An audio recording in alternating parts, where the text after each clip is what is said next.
సర్వోన్నతుడా, సర్వోన్నతమైన స్థలంలో నివాసం చేయవాడా, మీ పవిత్రమైన ఘనమైన సృష్టికరమైన మీ నామమును బట్టి మీకు వందనాలు స్తోత్రాచరించుకుంటున్నాం. ఓ ప్రభా, మీ పాదధూళి నేను నన్ను, ఎన్నిక లేని దౌర్భాగ్య నేను నన్ను, మానవ మాత్రుడైన నన్ను మీ శిలువ పక్షమున నిలబెట్టుకుని నా నోటికి నోరేయండి, నా పెదవులకి బోరేయండి, నా నాలుకను మీ పరిశుద్ధాత్మగ్ని చేత రగిలింపజేసి నా పెదవులను దహించగ్ని చేత కాల్చి నా జీవితం ఏ విధంగా మీ సాక్షిగా మలుచుకున్నారో అట్టి మీ గొప్ప అనుభూతిని, గొప్ప రక్షణను ఇలా అనుగ్రహించిన మానవ మనస్సును నా దేశ ప్రజలతో, నా స్వప్రజలతో, కల్వరి టెంపుల్లో ఉన్నటువంటి ప్రతి సహోదరుడితో ముఖాముఖిగా మాట్లాడడానికి మీరిచ్చిన గొప్ప సమయాన్ని బట్టి మీకు వందనాలు చేస్తూ యేసు పరిశుద్ధ నామమున ప్రార్థించి వేడుకొనుచున్నాను పరమ తండ్రి. ఆమేన్.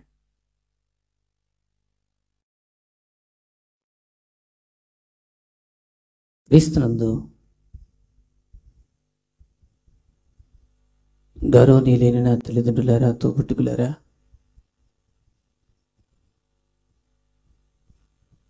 కల్వరి టెంపుల్కి వచ్చిన పరిశుద్ధ సహోదరి సహోదరులారా, తండ్రి అయిన దేవునికి, కుమారుడైన యేసుక్రీస్తు ప్రభుల వారికి, నెమ్మదిలేని మానవాళికి ఆదరణ కలుగజేసిన ఆదరణకర్త అయిన పరిశుద్ధాత్మ దేవునికి, త్రియేక దేవునికి రెండు చేతులతో బలమైన చప్పటి కొట్టు దేవుని మహింపరచుకుందాం. మంచిది. గౌరవనీయులు దైవజనులు, కల్వరి టెంపుల్, కల్వరి పరిచర్యలు స్థాపించినటువంటి వ్యవస్థాపకులు డాక్టర్ పి సతీష్ అన్న గారికి నా ప్రత్యేకమైన హృదయపూర్వక పరవపెట్టు వందనాలు తెలుస్తున్నాను. నిజంగా వారి మధ్య నిలబెట్టడానికి నా కాళ్ళు చేతులు ఆడట్లేదు. ఇంత పెద్దవారితో, ఇంత గొప్పవారితో ఉండటం అనేది దేవుడు నాకు ఇచ్చేటువంటి గొప్ప భాగ్యంగా నేను ఎంచుకుంటున్నాను. సో అన్నగారు ఎంతో ప్రేమతో నన్ను పిలిచారు. వారికి నా హృదయపూర్వక కృతజ్ఞతలు ఆచరిస్తున్నాను. దైవజనులు రాంబాబు గారు, నా తల్లిదండ్రులు వెలివేసినప్పుడు, బీజేపీ వాళ్ళని అరెస్ట్ చేసినప్పుడు పాటలు పాడుతున్న ప్రజాగాడి గద్దరుగా నన్ను విడిపించారు. ఇక్కడికి వెళ్ళాలి ఇటు తోచిన పరిస్థితి.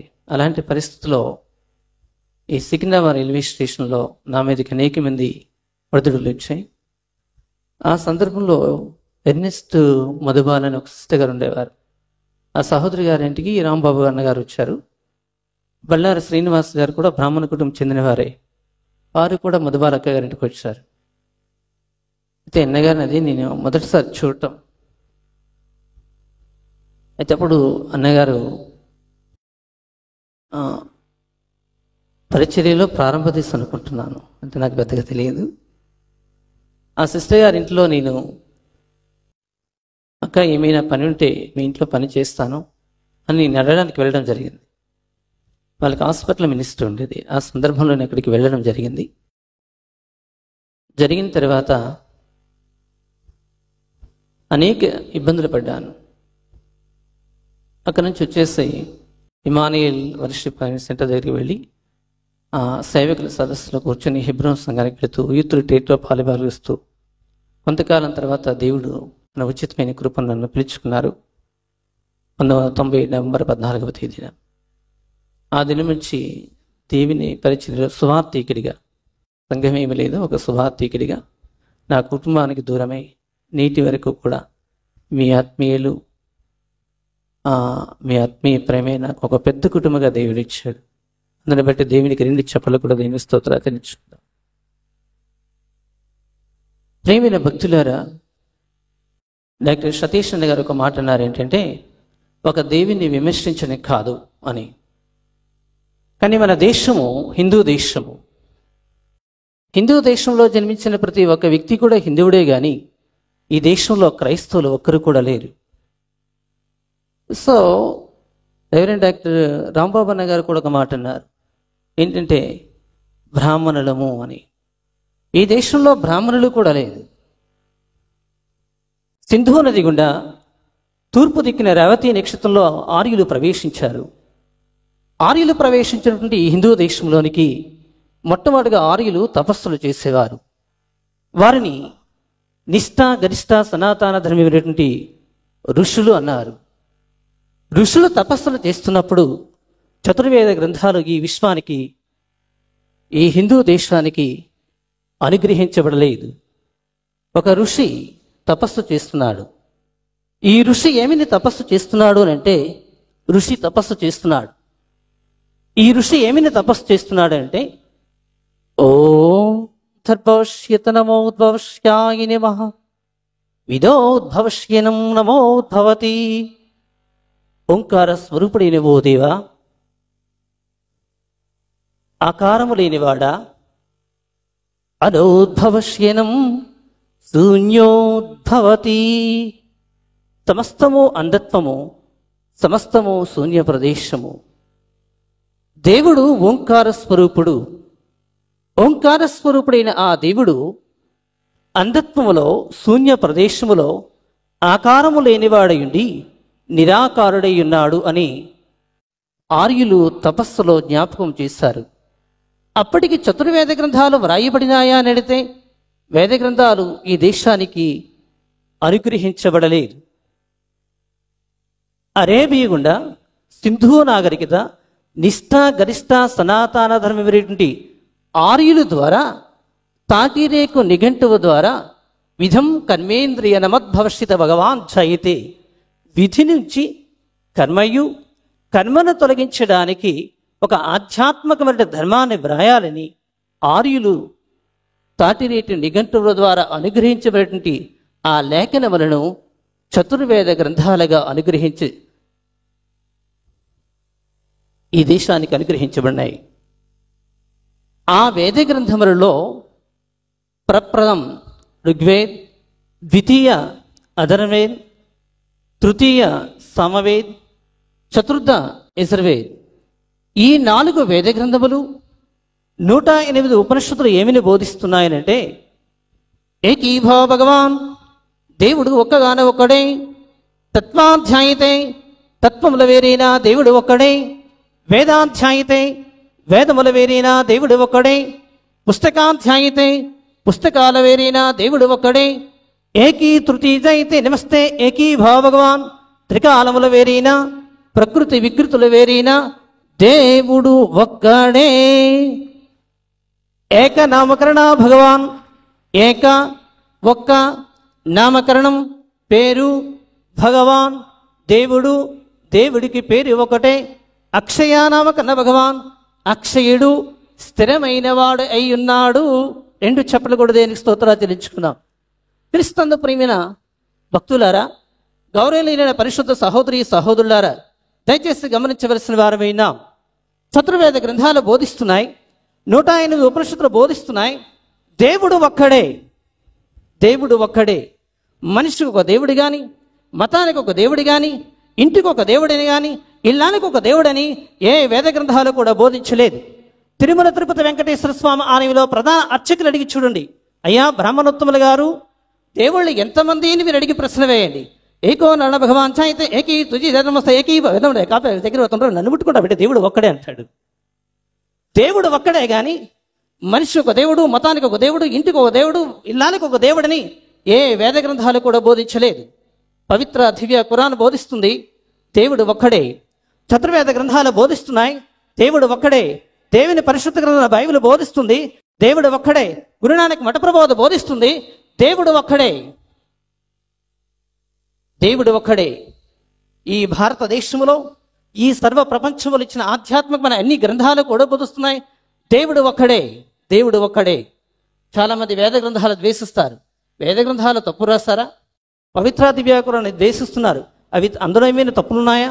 గురునానక్ మఠ ప్రబోధ తక్కువ అంచనిస్తున్నారు. అది ఏమిని బోధించింది? ఈ ప్రపంచంలో అన్ని గ్రంథాలు కూడా సత్యమే బోధించాయి. 2 చెప్పలు కూడా దేని స్తోత్రాలు చెల్లించాను. ఏ గ్రంథము కూడా అసత్యాన్ని బోధించలేదు. ఏ గ్రంథము కూడా అసత్యాన్ని బోధించలేదు. అన్ని గ్రంథములు బోధిస్తున్న బోధ ఏంటంటే దేవుడు ఓంకారుడు, ఆకారము లేనివాడు. దేవుడు నిరాకారుడు, అతని ఆకారము లేనివాడైంది, శబ్దమైంది. అంధత్వ శూన్యోద్భష్టిత భగవాన్ చైతే, అంధకారం ఈ శూన్య ప్రదేశములో అల్లాడుచున్నటువంటి ఒక ఆత్మీయునాడిని అన్ని గ్రంథాలు కూడా బోధించిన అక్షర వాస్తవం లగ్న సత్యం. అయితే అన్నగారు నాకు ఇచ్చిన సమయం అంటే నా విట్నెస్, యేసుక్రీస్తుని గురించి నాకెవరూ బోధించలేదు. యేసుక్రీస్తు దేవుడన్న సంగతి నేను ఎప్పుడు కూడా వినలేదు. ఎప్పుడో నా బాల్య దినాలలో, అంటే హై స్కూల్ స్టడీ చేస్తున్న దినాల్లో 9వ తరగతిలో తెలుగు వాచకం, తెలుగు ఉపవాచకం, తెలుగు టెక్స్ట్ బుక్ అన్నిటిని 2 పుస్తకాలు ఉండేవి. ఆ 9th క్లాస్ చదువుకున్నటువంటి తెలుగు ఉపవాచకంలో యేసుక్రీస్తు క్రైస్తవ మత స్థాపకుడు అన్న మాటలు మాత్రమే నేను విన్నాను. కానీ యేసుక్రీస్తు దేవుడన్న సంగతి, యేసుక్రీస్తు వారు ఉన్నారన్న సంగతి నేను ఎన్నడూ వినలేదు. అలాంటి నా జీవితంలోనికి ఒక ఆధ్యాత్మికమైనటువంటి తృష్ణ, దాహం కలిగింది. ఏంటి ఆ తృష్ణ అంటే, దేవుడు ఉన్నాడా, దేవుడు ఉంటే ఎలా ఉంటాడు, అసలు దేవుని యొక్క రూపం ఏంటి అనేటువంటి అది ఆలోచన అనాలోచన నాకు తెలియదు, కానీ అనేకమైనటువంటి ప్రశ్నలు నా జీవితంలోనికి వచ్చాయి.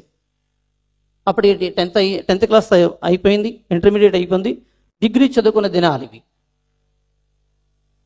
అయితే నా కుటుంబం చాలా పెద్ద కుటుంబం. నా తల్లి తోడ పుట్టినవారు 6, నా తండ్రి తోడ పుట్టినవారు 90.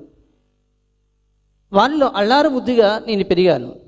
నా తల్లిదండ్రులకి మేము 4 సంతానం, ఒక అన్నయ్య గారు, 2 అక్కలు. వారిలో నేను చిన్నవాని, కనిష్ట పుత్రుడు. చిన్నవాణ్ణి నన్ను నా తల్లిదండ్రులు చాలా అల్లారు ముద్దుగా పెంచారు. అల్లారు ముద్దుగా పెంచుతున్నటువంటి దినాలలో నా బాల్య దినాల నుంచి నా తండ్రి గారు సంస్కృత కళాశాలకి పారాయణ తరగతులకు నన్ను పంపిస్తూ ఉండేవారు. ఆ సందర్భంలోని ఈ ప్రశ్న నాకు తటస్థించింది. ఏకీభావ భగవాన్, దేవుడు ఒక్కగాని ఒక్కడే. ఏకనామక భావం, దేవుడికి పేరు ఒకటే. అక్షయనామ భగవాన్, దేవుడు స్థిరమైన వాడు. ఈ ప్రశ్న, ఈ ప్రాచీన శ్లోకానికి సమాధానం ఎక్కడ దొరుకుతుంది అనేటువంటి ఒక ఆలోచన నాలోనికి అకస్మాత్తుగా వచ్చింది. అంతేగాని యేసుక్రీస్తు నమ్ముకోమని ఎవరు నన్ను బలవంతం చేయలేదు. ఇలాంటి క్రైస్తవ ప్రబోధకులు వచ్చి యేసుక్రీస్తు నమ్ముకోకపోతే నీవు నరకానికి వెళ్ళిపోతావని ఎవరు నన్ను బలవంతం చేయలేదు. అందుకొరకు నేను యేసుక్రీస్తు నమ్ముకోలేదు. దిక్కులేక యేసుక్రీస్తు నమ్ముకున్నానా? నా తల్లి తోడ పుట్టిన వారు 6, నా తండ్రి తోడ పుట్టిన వారు 90. సమిష్టి కుటుంబంలో, సమిష్టి కుటుంబం అంటే పెద్ద కుటుంబము, వెస్ట్ కుటుంబం అంటే చిన్న కుటుంబము. సమిష్టి కుటుంబంలో పుట్టాను. దిక్కు లేక యేసుక్రీస్తు యొద్దకు నేను రాలేదు. ఒకవేళ చదువు లేక యేసుక్రీస్తు దగ్గరకు వచ్చానా? 10th class first class, intermediate second class, degree second class, MA first class, Andhra university Visakhapatnam Nagarjuna 64 block నెంబర్లో ఉన్నతమైన విద్యను ఉత్తమ విద్యార్థిగా ఆంధ్ర రాష్ట్ర ప్రభుత్వం చేత గుర్తింపబడిన ఒక ఉత్తమమైన విద్యార్థిను. చదువు లేక నేను యేసుక్రీస్తు యొద్దకు రాలేదు. చదువు లేక యేసు దగ్గరికి రాలేదు. దిక్కు లేక యేసు దగ్గరికి నేను వచ్చిన వాని కాను. అంత మాత్రమే కాదు, ఇలాంటి క్రైస్తవ ప్రబోధకులు బలవంతం చేసేంత మాత్రాన యేసు దగ్గరికి నేను వచ్చిన వాని కాదు. అంత మాత్రమే కాదు ప్రియమైన భక్తులారా, కళ్ళు పళ్ళు రాలిపోయి వృద్ధాప్య స్థితిలో యేసుక్రీస్తు వారి దగ్గరికి వచ్చిన వాని కాదు. గట్టిగా చప్పట్లు కూడా దేవునికి స్తోత్రాలు చెల్లించుకుందాం. అంత మాత్రమే కాదు ప్రియమైన భక్తులారా, కన్ను నట్టొచ్చి, చెయ్యి చొట్టొచ్చి, గుడ్డితన కాలు నట్టొచ్చి నేను యేసుక్రీస్తు దగ్గరికి రాలేదు. బలహీనతగా నేను వచ్చిన వాని కాదు. దేవుడు నాకు మంచి ఆరోగ్యం ఇచ్చాడు. గట్టిగా చప్పట్లు కూడా దేవునికి స్తోత్రాలు చెల్లించుకుందాం. అంత మాత్రమే కాదు ప్రియమైన భక్తులారా, వృద్ధాప్య స్థితిలో యేసు దగ్గరికి రాలేదు. మంచి యుక్తప్రాయం, 1997 నవంబర్ 14వ తేదీకి నా వయస్సు 19 సంవత్సరాలు. మంచి యుక్తప్రాయమున పరిశుద్ధాత్మ దేవుడు తన ఉచితమైన కృప చూపున అతడు నన్ను రక్షించుకున్నాడు. గట్టిగా చప్పట్లు కూడా దేనికి స్తోత్రాలు చెల్లించుకున్నాం. ఈ క్రైస్తవ ప్రబోధకుడికి నేను క్రైస్తవ ప్రబోధకులను బలవంతం చేయలేదు. దిక్కులేక నేను యేసు దగ్గరికి వచ్చిన వాని కాదు, బలహీన యేసు దగ్గరికి వచ్చిన వాని కాదు. ఒకవేళ ఆర్థిక సమస్యలు బట్టి ఏమైనా యేసుక్రీస్తు దగ్గరికి వచ్చానా? రుద్రాభిషేకం చేసినట్లయితే 16,000 రూపాయల ఫీజు, కన్యాశుల్కం చేసినట్లయితే 10,000 రూపాయల ఫీజు, గోదానము, భూదానము, ధవలవనము, 108 కొబ్బరి టెంకాయలు కూడా వస్తాయి. ఒక శనివారం వెంకటేశ్వర మహోత్సవానికి వెళ్ళి మహానమస్కృత భగవాన్ జయత్ నమః శుభం మంగళహారతే శుభం శుభం అని ఒక ఓంకార ప్రాచీన శ్లోకం చదువుకున్నా, గాయత్రీ మంత్రం చదువుకున్నా, కన్యాశుల్కం చేసుకున్నా నా ఇల్లు నిండిపోతుంది, నా కడుపు నిండిపోతుంది. ఆర్థిక సమస్యలు బట్టి కూడా నేను వచ్చిన వాడిని తానే కాదు. గట్టిగా చెప్పట్లే కూడా దేనికి స్తోత్రాలు చెల్లించుకున్నాం. ఈ దినం నేను డబ్బులు ఈ రోజు చాలా మంది అంటున్నారు అమెరికా వాడు డబ్బులు ఇస్తున్నాడు, అందుకే యేసుక్రీస్తు దగ్గరికి వస్తున్నారు వీళ్ళందరినీ. చాలా మంది మన దైవజనులు డాక్టర్ గారు సతీష్ కుమార్ గారి మీదేమి, రాంబాబు గారి మీదేమి, శ్రీనివాస్ అన్న గారి మీదేమి, నా మీద చాలా మంది రోమర్స్ వస్తున్నాయి. ప్రియమైన భక్తులారా, ఈనాడు నేను ధనమే సంపాదించుకోవాలనుకున్నట్లయితే ఏ విధంగా సంపాదించుకోగలుగుతాను? Brother please stand. బ్రదర్ తమ్ముడు ఎవరో నిలబడినాను. మీ పేరేంటి? మీ ఉపమానం చెప్తున్నాను గమనించండి. ఎగ్జాంపుల్, ఈ తమ్ముడు కిరణ్ తిరుపతి వెంకటేశ్వర స్వామి ఆలయానికి వచ్చారు. అక్కడ నేను పూజారిగా పనిచేస్తున్నాను. ఈరోజు నేను ధనం సంపాదించుకోవాలన్నట్లయితే కిరణ్ నామకర్త ప్రయత్న నమః కృత్యోద్భవిష్యత భగవాన్ జయత్ నమః నమోద్భవత భగవాన్ జయతి కృత్య కార్తీక మాసృతి పాద్యమి కిరణ్ నామకర్త కృత్య నమోద్భవిష్యాయ నమః. ఒరే విధముండే విధ కిరణ్ కాపాడుతుంది. కార్తీక శుద్ధ పాఠ్యమి కార్తీక మాసం కాపాడుతుంది. కృతికా విధిస్థిత నమోద్భవిష్యాయ నమః భగవాన్ జయతి నమః. వారి అపరాధ్యత శ్రద్ధ పెట్టే కృతికలో కాపాడకూడదు. కార్తీక మాసం కాపాడుతుంది, కృతిక కాపాడుతుంది, కిరణ్ కాపాడుతుంది. త్రిత్వంలో వజ్రగణం ఉంది. అహులీకాలం ప్రయాణం చేస్తుంది. వజ్రగణం శనిస్సు నెత్తి మీద కూర్చుంటున్నాడు. ఉదయం 8:35 నీ తల్లిదండ్రులు చనిపోతారు. విధముండే విధవ అంటాను. అమ్మా, నా మాటలు మీకు అర్థమవుతున్నాయా? అర్థం కాకుండా చప్పట్లు కొట్టద్దు. సతీష్ కుమార్ అన్న గారు అంటే అర్థం కాకుండా చప్పట్లు కొట్టు. ఎంతమందికి అర్థమైంది? చేతులు పైకెత్తాం. ఏమి అర్థమైందండి మీకు? నేను గుంటూరు గుంటాగ్రస్లో మహాసభకు వెళ్ళొస్తున్నాను. మహాసభకు వెళ్ళొస్తే ఆ సభ నుంచి నేను నా కారు వెళ్ళడానికి సుమారుగా 2 గంటల సమయం పట్టింది. ఆ కన్వీనర్ని జ్ఞాపకం చేసుకుంటూ ఒక భార్యాభర్తలు వచ్చారు. భార్యాభర్తలు ఆ కన్వీనర్ గారు ఉదయం లేచి ఏం చేశారంటే నన్ను షాపింగ్కి తీసుకెళ్ళారు. నేను కూడా షాపింగ్కి వెళ్ళాను కన్వీనర్ గారితో. ఆ షాపింగ్లో ఆ రాత్రి సభకు వచ్చినటువంటి ఒక విశ్వాసం ఉన్నారు, సహోదరి గారు ఉన్నారు. బ్రదర్ గారు నేను బ్రదర్ ప్రైస్తున్నాడు అంటే ప్రైస్తున్నాడు అమ్మగారు అన్నాము. అయ్యా, రాత్రి తిరుపతి పూజారి గారు వచ్చి వాక్యం చెప్పారండి, ఎంత అద్భుతంగా చెప్పారండి అన్నారు. ఎవరితో చెప్తున్నారు? కన్వీనర్ గారితో, నాతోని. అప్పుడు నేను వెళ్ళాను. అమ్మా ఏం చెప్పారమ్మని అడిగాను. చాలా బాగా చెప్పారండి అయ్యగారు అన్నారు. అయ్యగారు ఎలాగుంటారమ్మని అడిగాను. ఇంత లావులు, ఇంత ఎత్తున, ఇంత పిల్లకుందని. అంటే నన్ను చూడలే సభలో. అంటే ధనంజయ శాస్త్రిని కూడా నన్ను ఆమె గెస్ట్ చేయలేదు. అప్పుడు తిరిగి అడిగాను, ఏం చెప్పారంటే చాలా బాగా చెప్పారండి, ఓం గీమ్ అన్నారండి, నాకు ఒక్కటి కూడా అర్థం కాలేదని చెప్పారనమాట. అంటే నేను ఓం అన్నానో గీమ్ అన్నానో ఏమి కూడా ఆవిడకి అర్థం కాలేదు. అలాంటి భక్తులే మీరందరూ కూడా. మీరు మంచి వాళ్ళండి, దేవునికి స్తోత్రం. గట్టిగా చెప్పట్లు ఉన్నాయి. మిమ్మల్ని ఉద్దేశించి నేను మాట్లాడలేదు, నన్ను క్షమించాలి. మిమ్మల్ని ఉద్దేశించి మాట్లాడలేదు. అంటే అజ్ఞానాన్ని వీడి జ్ఞానానుసారమైన వ్యక్తిలోనికి రండి. అజ్ఞానాన్ని వీడి జ్ఞానానుసారమైనటువంటి వ్యక్తిలోనికి రండి అని మిమ్మల్ని తల వంచి శిరస్సు వచ్చి బ్రతిమలాడుకుంటున్నాను. ఇక్కడ బాగా గమనించండి. నవ్వటం కాదు. కిరణ్ కుమారు కా, కార్తీక మాసము కా, కృత్తిక కా. కార్తీక మాసంలో కృత్తిక తిథి నక్షత్రాన కిరణ్ అనే నామకరణం చేయకూడదు. ఎందుకు చేయకూడదు అంటే విధం కర్మత కార్తీక శుద్ధ పాఠ్యమి. కార్తీక శుద్ధ పాఠ్యమి నాడు, పాఠ్యమి అంటే తెలుసు కదండి, వెన్నెలు వస్తుంది. పౌర్ణమి అంటారు కదమ్మా, వెన్నెలు వస్తుంది. అది ముగించి అమావాస్య చీకట్లోనికి వెళితే కష్టాలు వస్తాయని హిందూ ఫిలాసఫీ యొక్క ఉద్దేశం. దాన్ని బట్టి కార్తీక మాసము కాపాడుతుంది, కృత్తిక కాపాడుతుంది, కిరణ్ కుమార్ కూడా కాపాడుతుంది. తత్వంలో వజ్రగండం ఉంది అన్నారు బ్రాహ్మణోత్తముడు. అప్పుడు కిరణ్ కుమార్ గారు వచ్చి ఏమంటున్నారు అని అంటే, మా బాగా గమనించండి, మన సీఎం గారు కాదండి, ఇక్కడ ఒక సీఎం ఉండాలండి కదండి. చూద్దాం. ఈ కిరణ్ కుమార్ గారు ఏమంటే, పంతులు గారు నమస్కారం అండి, నా తల్లిదండ్రులు బ్రతికించుకోవడానికి నేను ఏమి చేయాలి అన్నాడు. ఒరే అపరాక్షలు శతబట్టి కిరణ్ కృత్య నమో ధ్వంసాయ నమః. కార్తీక మాసం శుద్ధ పాఠ్యమి కృతి కాబడుతుంది. రేవతి నక్షత్రంలో ఉత్తరాషాఢ పబ్బులు పడాలి. విధ అపరాక్షత 10,000 రూపాయలు ఫీజు పెట్టాలి. గోదానం, భూదానం, ధవలవన పెట్టాలి. వీధి బ్రహ్మడికి వస్త్రదానం చేయాలా? విధం అంటాను. అప్పుడు ఈ కిరణ్ కుమార్ గారు ఏం చేస్తారంటే, అమ్మా భార్యకి తాడో, ఇల్లో, పుల్లో, అప్పో సప్పో ఉద్యోగులు లోను చేసుకుని 10,000 రూపాయల ఫీజు, గోదానము, భూదానము, ధవలవనము, వేద బ్రాహ్మడికి 10,000 రూపాయలు తీసుకొచ్చేస్తారు. ఇస్తావా కిరణ్ కుమార్ గారు? దిగిన వెంటనే అడుగుతా, జాగ్రత్త. దేవునికి స్తోత్రం. గట్టిగా చెప్పండి కూడా, దేవుని స్తోత్రాలు చెల్లించుకున్నాం.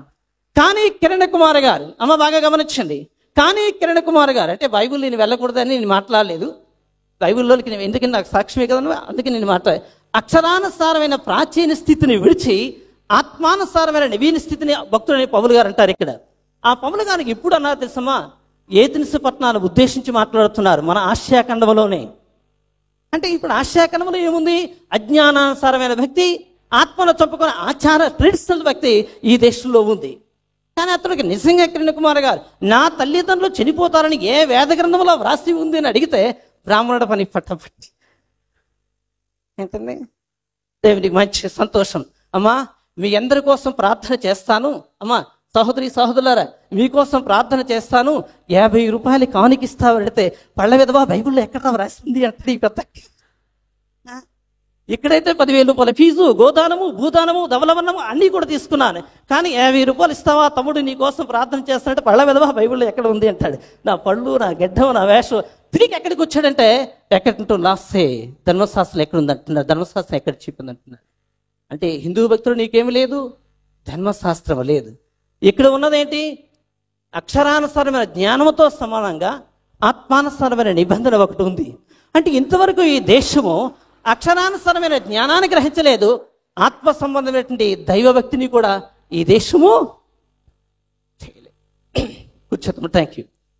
సారీ బ్రదర్, మనసు ఏంటనుకోకు, చెప్పలు కూడా దేని స్తోత్రాచరించుకోదు. ఈ మాటలు మీకు ఎందుకు జ్ఞాపకం చేస్తున్నట్టే నేను త్వరగా ముగిస్తాను. ఈ మాటలు మీకు ఎందుకు జ్ఞాపకం చేస్తున్నానంటే అమ్మ గమనించండి, ఆర్థిక సమస్యలు బట్టి యేసుక్రీస్తు దగ్గరికి నేను వచ్చినవాని కాదు. ఈ రోజు నేను సంపాదించుకోవాలంటే ఈ యొక్క కల్వరి టౌన్లోనే, ఈ కల్వరి సిటీలోనే ఒక తులసి మొక్క దగ్గర కూర్చొని ఒక ఓంకారం, ఒక గాయత్రి మంత్రం చదువుకున్నానంటే చాలు, కొబ్బరికాయలు, అరటికాయలు, టెంకాయలు అన్నీ కూడా నా కడుపు నిండిపోతుంది, నా ఇల్లు నిండిపోతుంది. ఆర్థిక సమస్యలు బట్టి యేసుక్రీస్తు యొద్దకు నేను వచ్చినవాని కాదు. గట్టిగా చెప్పకూడదు, నేను స్తోత్రాచరించాడు. ప్రియమైన భక్తులారా బాగా గమనించారా? దిక్కు లేక నేను యేసు దగ్గరికి రాలేదు, అర్థమవుతుందమ్మా? చదువు లేక నేను యేసు దగ్గరకు రాలేదు, వృద్ధాప్య స్థితిలో యేసు దగ్గర రాలేదు, బలహీనతతో యేసు దగ్గరకు రాలేదు, క్రైస్తవ ప్రభావకుతులు బలవంతము చేసినను మభ్య పెట్టి నన్ను యేసుక్రీస్తు దగ్గరికి వచ్చిన వాని కాదు, ఆర్థిక సమస్య బట్టి కూడా యేసు దగ్గరికి వచ్చిన వాని కాదు. మరి ఏ విధంగా నేను యేసుక్రీస్తు దగ్గరికి వచ్చినాను? ఏ విధంగా? నా గ్రామంలో విజయనగరం జిల్లా గాడంగి మండల్ గొల్లాది అగ్రహారం అనే ఒక చిన్న కుగ్రామం. ఆ కుగ్రామంలో ఈ క్రైస్తవ ప్రార్థనా మందిరాలు, చర్చిలు కూడా లేవు. మరి ఏ విధంగా నేను యేసుక్రీస్తు ఎదుగు వచ్చి ఉన్నాను? ప్రియమైన భక్తులారా, ఒక దినము 2003, 2004, 2005 సంవత్సరంలో తిరుమల తిరుపతి వెంకటేశ్వర స్వామి ఆలయంలో బ్రాంచ్ అలివేలు పద్మావతిపురంలో పౌరహత్యం చేస్తున్నట్టు ఒక పూజారిని నేను. చాలా మంది ధనుంజయ శాస్త్రి గారు తిరుపతి పీఠాధిపతి అంటున్నారు, మాజీ పీఠాధిపతిని హాల్ పోస్ట్ ప్రింటింగ్ చేస్తున్నారు. నన్ను బ్యాడ్ చేయడానికి చేస్తున్నారో లేకపోతే నన్ను ఎక్కడికి ఎక్కించాలని చేస్తున్నా తెలియగాని తిరుపతిలో పీఠమే లేకపోతే నేను ఎట్లా పీఠాధిపతిని అవుతానండి? చాలా చూస్తున్నాను ఈరోజు చాలా మంది నెట్లో కూడా ఎవరు పెట్టారు, ఆచార్య ధనంజయ శాస్త్రి తిరుపతి మాజీ పీఠాధిపతి. తిరుపతిలో పీఠమే లేదు. అబద్ధాల సాక్ష్యం ఇవ్వకూడదు. ఇందాక అయ్యగారు చెప్పిన మాటలు నాకు ఒక్కడే అర్థమైంది, అమ్మ పోకిరి శ్రేష్ఠులు. నిజమే, దేవుని సన్నిధిలో నిలబడిన మనము అవునంటే అవును, కాదంటే కాదంటేగా ఉండాలి, కానీ ఒకదానికి ఒకటి యాడ్ చేయకూడదు. చాలా మంది క్రైస్తవులు, అయ్యా మీరు ఎందుకు ఈ విధంగా పెట్టారంటే, అంటే వాడు పోకిరి కాదు, నేను పరమ పోకిరి అవుతున్నాను. చాలా మంది నన్ను అడుగుకుంటా పేర్లు వేస్తున్నారు, కానీ నేను ఒక పూజారిని, ఒక అర్చకుడును. దయచేసి గమనించండి, నేను ఒక అర్చకుడును, పూజారిగా పనిచేస్తున్న ఒక అర్చకును. తిరుపతి వెంకటేశ్వర స్వామి ఆలయంలో కాదు ప్రియమైన భక్తులారా, బ్రాంచ్ ఆలయంలో అలివేలు మంగా పద్మావతిపురములో పద్మావతి ఆలయంలోని భరద్వాజ నామధేయ గోత్రమునికి చెందిన నేను, ధనుంజయుడు నామకరణం చెందిన నేను, రికార్డెడ్గా నా పేరు ధనుంజయుడు, వృత్తిపరంగా నాకు శాస్త్రి అని నామకరణం చేయబడింది. అంతేగాని నేను పీఠాధిపతిని కాదు. అలాంటి నా జీవితంలోనికి యేసుక్రీస్తుని గురించి ఎవరు బోధించలేదు. అయితే నా యొక్క కాలేజీ టైంలో ఏం చేసేవారంటే, కాలేజీకి వెళ్ళడం, ఆడపిల్లి హలో ఐ లవ్ యూ అని చెప్పడం, I love you Radha, I love you రోజు అని కాలేజీకి వెళ్ళి గోడల మీద రోడ్ల మీద వ్రాస్తుండేవాడిని. ఈ రోజు చాలా మంది నా మీద నిందలు వేస్తున్నారు. అది నింద మాత్రమే కాదు, నిజం నిజం నిజం, యథార్థంగా చెప్తున్నా, అది నిజం నిజం నిజం. అలాంటి అల్లరి చిల్లరగా తిరుగుతున్న నా జీవితంలోనికి, ఒక పూజారిగా ఉన్న నా జీవితంలోనికి ఒక హైందవ సనాతన ధర్మలో నిష్ఠ గరిష్ట సనాతన ధర్మలో తిరుగుతున్న జీతులోనికి ఈ అల్లరి చిల్లరగా తిరుగుతున్నప్పుడు ఒక ఆధ్యాత్మికమైన ప్రశ్న నా హృదయాన్ని స్పందించింది. ఆ స్పందించిన వెంటనే దేవుడు ఎవరంటే ఒక ప్రశ్న మీద ఏకీభావ భగవాన్, దేవుడు ఒక్కగాన ఒకడే, తత్వాధ్యాయితే తత్వములు వేరైనా దేవుడు ఒకడే, వేదాధ్యాయితే వేదములు వేరైనా దేవుడు ఒకడే, పుస్తకాధ్యాయితే పుస్తకాలు వేరైనా దేవుడు ఒకడే, ఏకీ తృతీయజాయితే నమస్తే ఏకీభావ భగవాన్, త్రికాలములు వేరైనా ప్రకృతి వికృతులు వేరైనా దేవుడు ఒక్కడే. ఆ దేవుడు ఎవరు అని ఒక అన్వేషణ చేస్తున్నప్పుడు వెంటనే చతుర్వేద గ్రంథాలు తీసుకున్నాను. మొట్టమొదటిగా వేద గ్రంథ పారాయణంలో వేద గ్రంథాలు తీసుకున్నాను. వేద గ్రంథాలు ఏమని బోధిస్తున్నాయంటే, దయచేసి రికార్డు చేసుకున్న వారు రికార్డు చేసుకోండి, లేకపోతే రాసుకున్న వారు రాసుకోండి.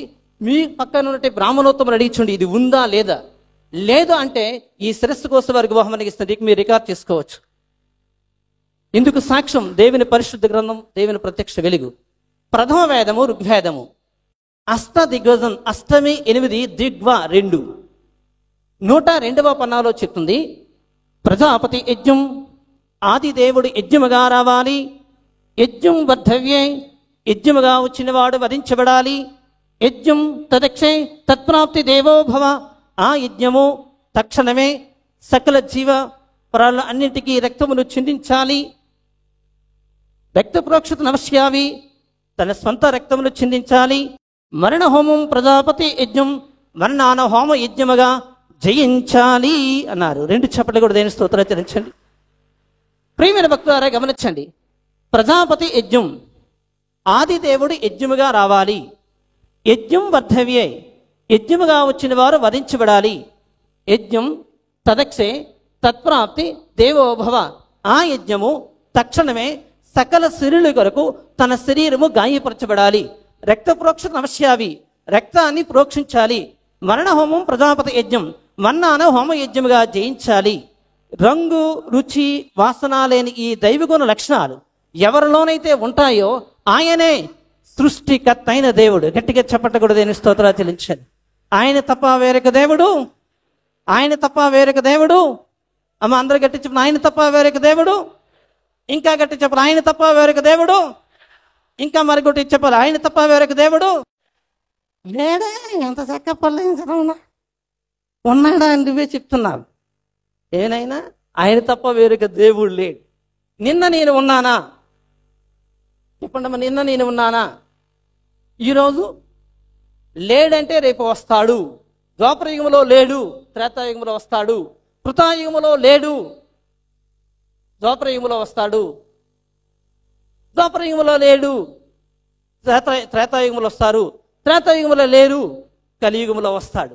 అంటే మీరు చెప్తున్నారు లేడా అంటే రేపు వస్తాడని మీరే చెప్తున్నారు. కానీ అధర్వణ వేదం ఏమని బోధిస్తుంది? ధరణి ఆకృతి, ఆహాహో ధరణి భూమి, ఆహో పైన, ఆకృతి ఆకాశము, పైన ఆకాశము యందు క్రింద భూమి యందు, జలం లోయో ప్రాప్తి క్రింద నీళ్ళ యందు, ఏక రూపంతర్యామి, ఒకే ఒక రూపంలో ఉన్నవాను, ఉన్నవాన్ నా మధ్యేయం భవతి, ఉన్నవాడనేనా నేనే. 2 చప్పట్లు కూడా ఆయన స్తోత్రాలు చెల్లించాలి. పైన ఆకాశం యందు గాని క్రింద భూమి యందు గాని భూమి క్రింద నీళ్ళ యందు గాని ఏ రూపంలో ఉన్నవాని నేనే తప్ప వేరొక దేవుడు ఉండకూడదు. గట్టిగా చప్పట్లు కూడా ఆయన స్తోత్రాలు చెల్లించండి. నేను తప్ప వేరొక దేవుడు, అమ్మ చెప్పండి, నేను తప్ప వేరొక దేవుడు లేడు అంటే రేపు వస్తాడు. జాగ్రత్త ప్రియమైన సహోదరి సహోదరుడా, నేను తప్ప వేరొక దేవుడు ఉండకూడదు. గట్టిగా చెప్పకూడదు. స్తోత్రాలు చెల్లించండి. దేవుడు ఒక్కడే, అంతేగాని మతకం ఆ దేవుడు, ఇంటికి ఆ దేవుడు, ఇల్లాలకు ఒక దేవుడిని ఏ వేద గ్రంథాలు కూడా బోధించలేదు. దేవుడు ఒక్కడే, దేవుడు దేవుడే, సత్యము సత్యమే. ఇంకా నీకు ఒక దేవుడు, నాకు ఒక దేవుడు ఏంటండి? మనిషికి ఒక దేవుడు, మతానికి ఒక దేవుడు ఎవరు చెప్పారండి మీకు? దేవుళ్ళు అనబడిన వారు ఉన్నారు, ప్రభువులు అనబడిన వారు ఉన్నారు, గురువులు అనబడిన వారు ఉన్నారు, మత ప్రబోధకులు అనబడిన వారు ఉన్నారు, యుగ పురుషులు అనబడిన వారు ఉన్నారు, అవతార పురుషులు అనబడిన వారు ఉన్నారు. సృష్టికర్తన దేవుడు మాత్రము ఒక్కడే. 2 చప్పట్లు కూడా దేని స్తోత్రాలు చెల్లించారు. ప్రియమైన సహోదరి సహోదరులారా, ఎవరు నన్ను యేసుక్రీస్తుని గురించి నాకు బలవంతం చేయలేదు, కానీ నేను చదువుతున్న వేద గ్రంథముల ద్వారా నేను నిజమైనటువంటి సృష్టికర్తన దేవుణ్ణి ప్రత్యక్షముగా కనుగొని అతడు తన ఉచితమైన కృప చొప్పున ఆయనే నా పాపం నుంచి, నా శాపం నుంచి నన్ను విడిపించి అతడు నాలోనికి ఒక అన్వేషణ పంపించి అతడే నన్ను రక్షించుకొని ఉన్నాడు. రెండు చప్పటి కూడా దేని స్తోత్రాలు చెల్లించుకున్నాం. ఆయన నేను వెతకలేదు, ఆయన నేను యేసుక్రీస్తు నా ప్రభువుకి అంగీకరించలేదు, కానీ ఆయనే పాపము చేత శాపగ్రస్తమైన నా జీవితాన్ని, ఎలాంటి పాపము, ఎలాంటి శాపం అంటే ఆదాము మొదలుకొని ఆదాము పతం వరకు ఆజ్ఞను అతిక్రమించిన పాపం చేత చెడిపోతున్న నన్ను, ఆదాము పత్రం మొదలుకొని నోబహ జలప్రలయం చేత నీతిని కోల్పోతున్నటువంటి దోషులైన నన్ను, నోబహ జలప్రలయం మొదలుకొని దేవుడి కుమారుడైన అబ్రహాము వాగ్దాన కాలం వరక, తేరు కుమారుడైన అబ్రాహాం దేవుడి కుమారుడైన అబ్రహాం వాగ్దాన కాలం వరకు వాగ్దానం నిర్లక్ష్యం చేసి శాపగ్రస్తమైన జీవితం నన్ను, దేవుడి కుమారుడైన అబ్రహాం వాగ్దాన కాలం మొదలుకొని దేవుడు చేవ్రాతతో వ్రాసిచ్చిన 2 శాసన పలకలు అనగా మోషే ధర్మశాస్త్రం, దేవోక్తి లేక కట్టు లేక తిరిచు దేవోక్తిని విసర్జించి నశించుకుపోతున్న నా జీవితాన్ని అతడు ఉచితమైన కృప చొప్పున ఆయనే నన్ను రక్షించి ఉన్నాడు. గట్టిగా చప్పటి కూడా దేని స్తోత్రాచరించాడు. ఆయనే నన్ను రక్షించుకున్నాడు. అయితే ప్రియమైన భక్తులారా, అంటే దేవుళ్ళు లేరని చాలా బాగా చెప్పారండి పళ్ళవేదవ గారు, మంచిది. మరి ఉన్న వీళ్ళందరూ కూడా ఎవరండి అని అడిగినట్లయితే ఇప్పుడు బాగా ఒక 5 నిమిషాలు బాగా క్లుప్తంగా చెప్పి ముగిస్తాను. గమనించండి ప్రియమైన భక్తులారా, ఒక 7 మెంబర్స్ వస్తారు ఆయన, 7 మెంబర్స్, 7 ప్లీజ్ బ్రదర్, 7 గమనించండి. అంటే నా శ్లోకాలు మీకు అర్థం కాదు కాబట్టి ఈ విధంగా మీకు ఎగ్జాంపుల్ చెప్తున్నాను. మొట్టమొదటిగా వేద గ్రంథాలు ఏమని బోధించినట్టు ఆర్యులు, ఒక ఋషి తపస్సు చేస్తున్నాడు, యజ్ఞపురుషుడు యజ్ఞం చేస్తున్నాడు, సంకీర్తనకారుడు సంకీర్తన చేస్తున్నాడు, ముని యాగం చేస్తున్నాడు. అమ్మ గమనిస్తున్నారు కదా, యజ్ఞపురుషుడు యజ్ఞం చేస్తున్నాడు. యజ్ఞపురుషుడు ఏమైనా చేస్తున్నాడంటే అర్థం కానిదంటే ఏమీ లేదమ్మా, ప్రతి ఒక్కరికి కూడా అర్థం అవుతుంది దగ్గర వినట్లయితే. యజ్ఞపురుషుడు ఏమైనా యజ్ఞం చేస్తున్నాడంటే ఓం చలోద్భవస్యాయ నమః స్వాహా తదోద్భవస్యనం తద్వత్స్యతనమోద్భవస్యాయ నమః ఓం ఓం ఓం శాంతి శాంతి శాంతి అని యజ్ఞపురుషుడు యజ్ఞం చేస్తున్నాడు, ఋషి తపస్సు చేస్తున్నాడు. తత్తోద్భవస్యనం విదోద్భవస్యనం భవస్యత నరోద్భవస్యనం దివ్యనేత్రోద్భవస్యనం శుభం శుభం అని ఋషి తపస్సు చేస్తున్నాడు. ముని యాగం చేస్తున్నాడు, ఋషి తపస్సు చేస్తున్నాడు, సంకీర్తనకారుడు సంకీర్తన చేస్తున్నాడు, యజ్ఞపురుషుడు యజ్ఞం చేస్తున్నాడు. మనిషి ఏమనుకున్నాడంటే తపస్సు చేస్తున్న ఋషి తపస్సు చేస్తే ఋషినే దేవుడు అనుకున్నాడు మనిషి. యజ్ఞపురుషుడు యజ్ఞం చేస్తే యజ్ఞపురుషుడే దేవుడు అనుకున్నాడు మనిషి. సంకీర్తనకారుడు సంకీర్తన చేస్తే సంకీర్తనకారుడే దేవుడు అనుకున్నాడు మనిషి. ముని యాగం చేస్తే మునినే దేవుడు అనుకున్నాడు మనిషి.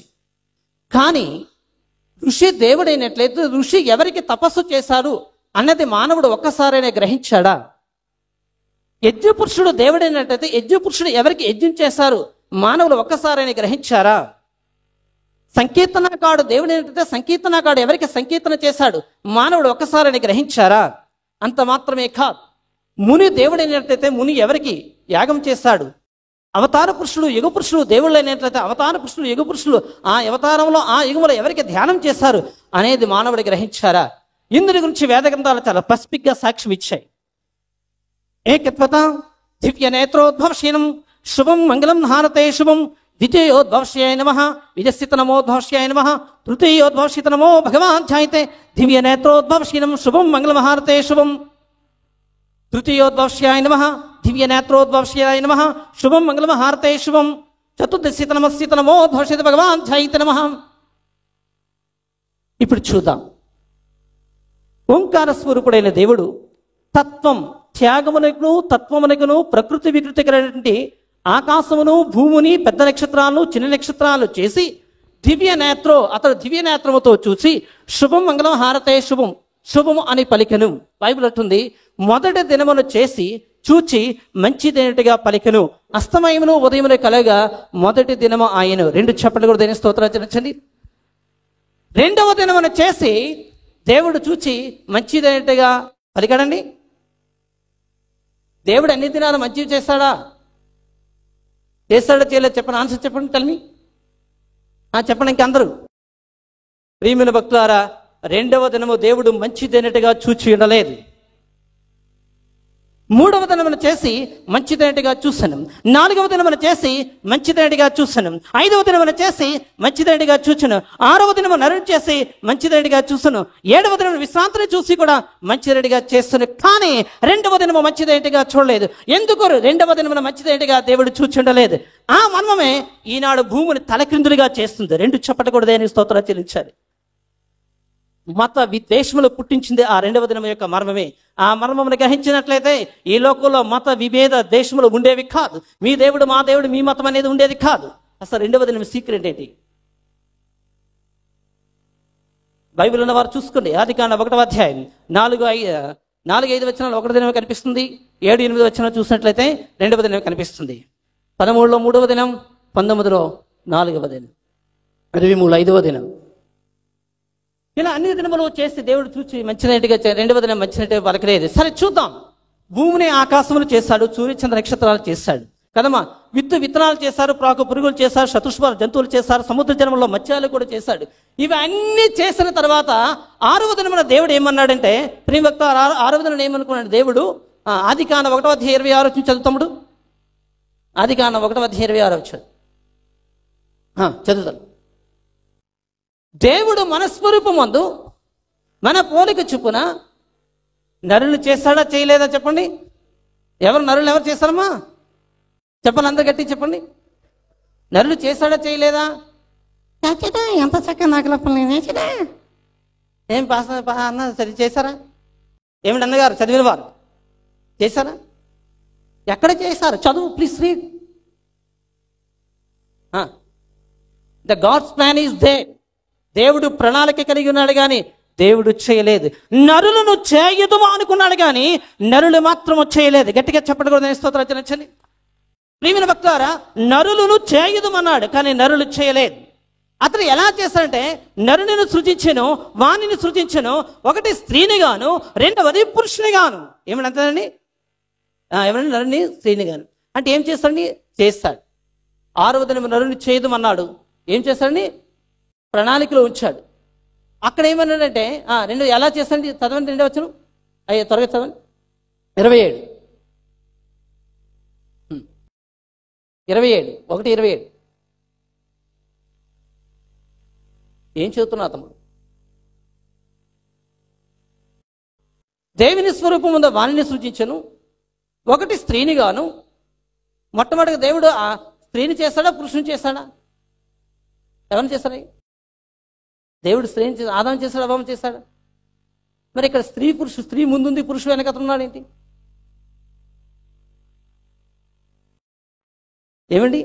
ఒకటి స్త్రీని గాను, రెండవది పురుషుని గాను. అంటే దేవుడి యొక్క ప్రణాళికలో స్త్రీ ఉంది, దేవుడి యొక్క ప్రణాళికలో పురుషుడు ఉన్నాడు. నిర్మాణంలో మాత్రము దేవుడు ఆదాముని చేస్తాడు. రెండు చెప్పలు కూడా దేని స్తోత్రాలు చెల్లించండి. అంటే దేవుడి ప్రణాళికలో స్త్రీ పురుషుడు ఉన్నారు. చూడండి, ఎక్కడికి వెళ్ళినప్పుడు ఏమంటామండి మనము? ఎక్కడికి వెళ్ళేటప్పుడు తల్లిదండ్రులు అంటామా, తండ్రితోళ్ళు అంటామా? స్త్రీ పురుషులు అంటారా, పురుష స్త్రీలు అంటారా?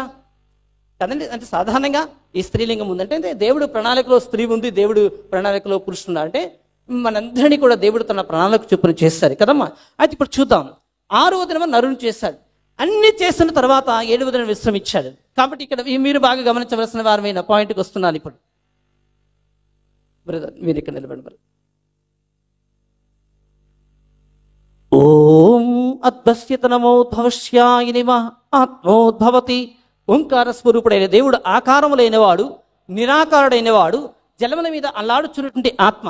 ఈ ఆత్మస్వరూపుడైన దేవుడు దివ్యోద్భవస్యనం ఏకత్వత మొదటి దినమున చేసి ధరణో దృశ్యత నమోద్భవ భూమిని ఆకాశమును చేసి అది మంచిదంటిగా చూసి అస్తమయమును ఉదయమును కలుగుగా మొదటి దినము కలిగెను.